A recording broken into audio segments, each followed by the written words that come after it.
Hey everyone, Melissa here. I've been thinking the whole day about a response I made to a post someone put in a group I'm in this morning. So they said that their chronic fatigue syndrome, or ME, is worse since they've had the virus that's going around, and it's been quite significantly worse for a while. And they were wondering what on earth they could do to maximize what they do have in order to be able to be present for the people in their lives. And my response was surprisingly, maybe, uh, mostly focused on pacing. And I guess here's why. So, one, pacing is the concept of resting well, but also using the energy that we do have wisely so that we're doing the things we want to and need to do. But also, it encompasses so many other things. So, when we're looking at pacing, there is a lot to it, and I think that it's really important. Whatever is happening for you at the moment, whatever stage you're at, it is always good to re-examine it all and just double check that it's working for you right now, because things creep and things change. So even for me, as I've been getting a bit better lately, I've really had to hone in on my pacing plan and really get real with myself about some things and whether or not there's things I should be doing, and noticing the creeps that have been made. As I have a little bit of extra energy, certain things are creeping, and then I just take away the energy that I've created.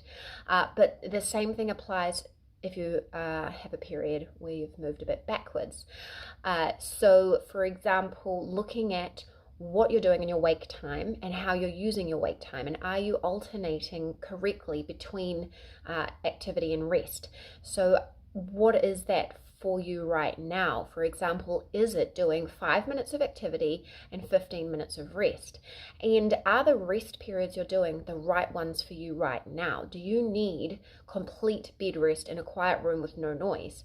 Or is it enough for you to sit down quietly in your chair? So I have found out recently that sitting with my legs up in my lazy boy and tilted a little bit back is really helpful for me, not just because of the orthostatic intolerance, but also just getting that weight off my back and really letting my back relax and having the legs relax. So it's investigating those things. And another thing that is helpful is alternating what you're doing in your activity. So maybe something is more physical, and then maybe the next thing is more cognitive, and just altering and remembering to put the more difficult things where you have the most energy. So for me, my energy is the best in the morning, not first thing, but in the morning. And so that's where I put the most tricky things for me, physically and mentally. And that big rest stop of the day, so your main rest, is really important. And for me, I like it to be yoga nidra guided meditation. One, because sleep isn't as restful for me, but because it's doing multiple things. So in addition to providing profound rest and giving you that complete break from other stimulus, so I do it in a dark room with my eye pillow on, with my heat pack on. It's quiet. The only thing I'm listening to is my yoga nidra. If I wasn't listening to the yoga nidra, my brain might take me into 67 different places. So it's rest right then, and it recharges me just enough to get through the rest of the day. It switches on the parasympathetic nervous system, which does so many good things for you. So it brings down the stress response. It can bring down your your heart rate and your blood pressure, and it just, I believe it has a lot more benefits for you kind of outside of that. It's probably the most double whammy thing you can do for a rest. But whatever your main rest break is, make sure that you're adhering to it so that you've got efficient rest. And I think that's not talked about enough, is making sure that what you're doing when you're resting is efficient rest. Reading is not rest. Watching TV is not rest. Maybe for a healthy person it is, but for us that's not rest. It is wind down time. So in the evening I watch TV with my husband. I'm not really capable of doing much else in the evening. I'm kind of tired, and anything I'd like to do is just a bit too strenuous. So it is wind down time, but it's not quite the same as good rest. The other thing is looking at, especially if you are a little bit more severe at the moment, looking at food and how you're eating, and what you're eating and how much you're trying to eat, and how closely together you're trying to eat, and also checking in on electrolytes. A lot of us really benefit from electrolytes and making sure that we've got enough salt, and that kind of thing. That's something that's really worth talking to your doctor about as well. But just checking in, like, what are you eating? Are you eating really stodgy foods? Because I've noticed that fat really soothes my nervous system and keeps me going much longer than carbs. I'm on a whole journey at the moment looking into diet, and that's not going to be a quick answer. It's going to take some more research, but that's just something I've noticed as well. And gentle movement, and whatever that movement word means for you right now. So if you're very sick, are you spending some time visualizing movement when you're in bed, or doing bed yoga stretches, even if that's just doing some point and flex of your feet, hugging knees into your chest, or just like wriggling your your legs in bed, just so that you're getting some movement. And maybe cat and cow pose. You can do pelvic tilts while lying in bed, and shoulder shrugs, and gentle neck stretches, so turning and looking over the side, getting your hands moving. So there are ways to move. Harry, my guard dog.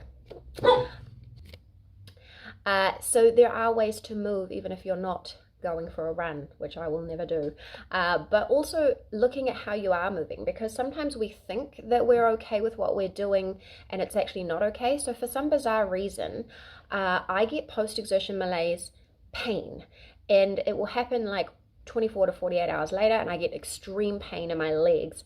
And it's weird because I can do 30 minutes now. If I keep my heart rate under 120, I can do a 30-minute block. But I can only do it a few times a week. I can't do it too close together. So 1 or 2 weeks ago, I did it too many times in that week, and then I ended up with extreme pain. And so it's made me think, okay, well, if I can't do it that regularly, and it causes that much pain if I do it more than a few days in a week, doesn't mean I should be doing it. It's like a very complex philosophical problem. I don't actually have time to go for a walk every single day because I've got so much going on, and sometimes it rains, blah, blah, blah.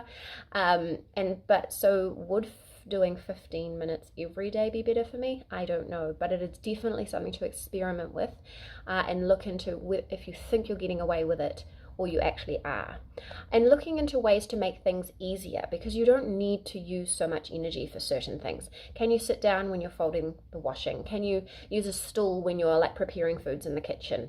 Can you like distill cooking into the easiest things possible? I love dumping things into the slow cooker, and I try to make more than one meal at a time.